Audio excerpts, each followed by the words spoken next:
আসসালামু আলাইকুম। ওয়েলকাম করছি ক্রিকেট উইথ এনামে। সারাদিন একটা কথা শুনে আসলাম যে বাংলাদেশ টি-টোয়েন্টি বিশ্বকাপ যদি না খেলে তাহলে সেক্ষেত্রে পাকিস্তানও ক্রিকেট বিশ্বকাপ টি-টোয়েন্টি বিশ্বকাপটা বয়কট করবে।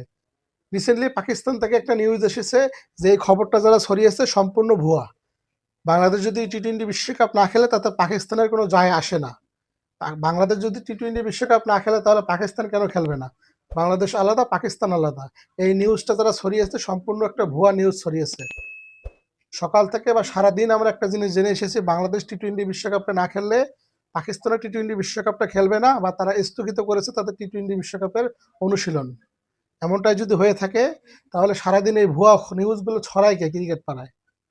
পাকিস্তানের সভাপতি মহসিন খানও জানিয়েছেন যে এইরকম কোনো খবর পাকিস্তান থেকে বা পাকিস্তান বোর্ড থেকে কেউ জানায়নি বা কেউ বলেনি। এই খবরটা সম্পূর্ণ ভুয়া।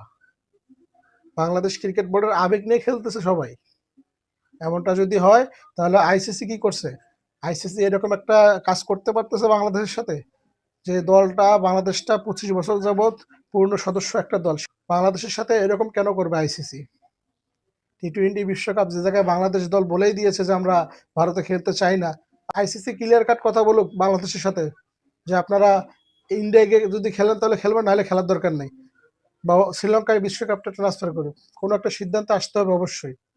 দিন যাচ্ছে, বিশ্বকাপ এগিয়ে আসছে। আপনারা যদি এখনো সিদ্ধান্ত না নিতে পারেন তাহলে আসলে টি-টোয়েন্টি বিশ্বকাপটা হুমকির মুখে পড়তে যাচ্ছে। ভারতে টি-টোয়েন্টি বিশ্বকাপটা দিয়ে আইসিসি মনে হয় সবচাইতে বড় ভুলটা করেছে। সারাদিন যে একটা বিষয় ছড়িয়েছে, পাকিস্তান বাংলাদেশ, পাকিস্তান খেলবে না, বাংলাদেশ খেলবে না, বাংলাদেশ খেললে পাকিস্তান খেলবে না, সম্পূর্ণ ভুয়া খবর। এইসব আজগুবি খবরে কেউ কান দেবেন না। সঠিক খবর জানার জন্য আমাদের চ্যানেলটি সাবস্ক্রাইব করে রাখুন। তো কমেন্টে আপনাদের মতামত জানতে